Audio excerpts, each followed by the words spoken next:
Who doesn't have some type of smartphone these days? Snapchat, Twitter, Instagram, and Facebook are all readily available on one small handheld package. According to eMarketer, an online consumer website, the amount of smartphones users reached 1.75 billion in 2014. Does this obsession with technology and social media hurt our ability to be socially sustainable? In this speech, I will tell you all of the harmful effects social media sites have on society. Excessive use of social media can cause you to have safety issues, have weak social skills, and can harm your self-improvement. The first point we will talk about is social media's harm on personal safety. Every parent wants their child to be safe on the internet, but the growing number of scams and cyberbullies hinder that wish. Young teenagers think that it is okay to take what's on their mind and transfer it into a post for everyone to see, whether it's appropriate or not. This being said, kids are sometimes targeted by their peers and bullied online. Information gathered by the American SPCC tells us that over 16% of high school students have already been bullied electronically in 2015. Identity theft and scam also causes the internet and social media sites to be unsafe. When you sign up for social media accounts, various people around the world can easily have access to your personal information given to that account. There are many different types of scams on the internet, the most popular being fake contests and ads. Offers made up by cyber criminals are designed to release viruses onto the user's computer through ads and pop-ups on social networking.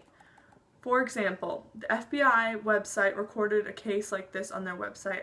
After the death of Osama bin Laden, a video claiming to show bin Laden's capture was posted on Facebook.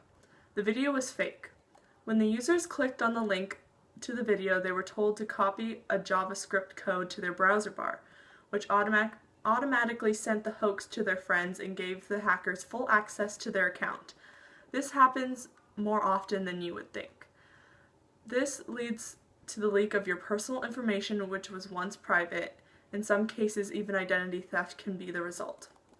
According to ProCon.org, phishing, the act of attempting to acquire personal information for identity theft, increased 240% on social networking sites from 2008 to 2009. That is an enormous jump.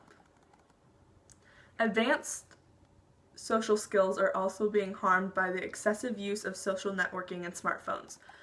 Connections between family and friends are strained by the inability to hold a conversation without checking one's phone. Young adults and teenagers are constantly checking social feeds and messages, sometimes ignoring the ones right in front of them. The goal is to gain the most followers and friends, but how many of your so-called friends on Facebook have you actually met or spoken to?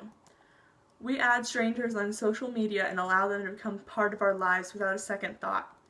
You have never met and most likely will never meet them, but they are your friends. This makes no sense and causes disconnect between your actual friends and yourself. The third point I will discuss is the prevention of your self-improvement.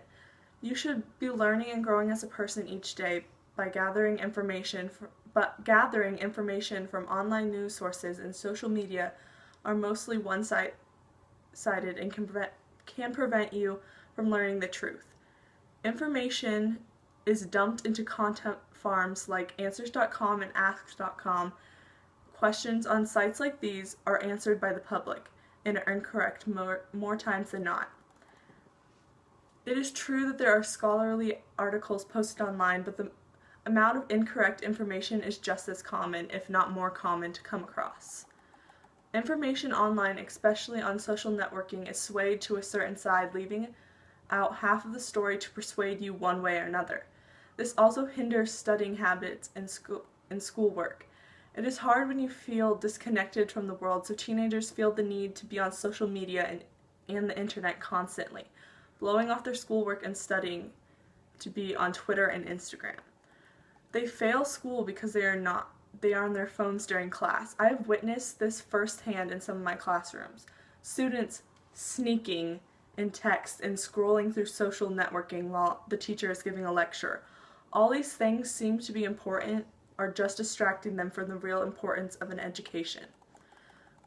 When we take a look at society today, we find that technology and social media rule it. Even though smartphones are convenient, they harm you in the process. We talked about how social media threatens your safety, social skills, and self-improvement. Can we be socially sustainable with this obsession with smartphones and social media? No. You need to find the perfect balance between being connected and making connections and being safe.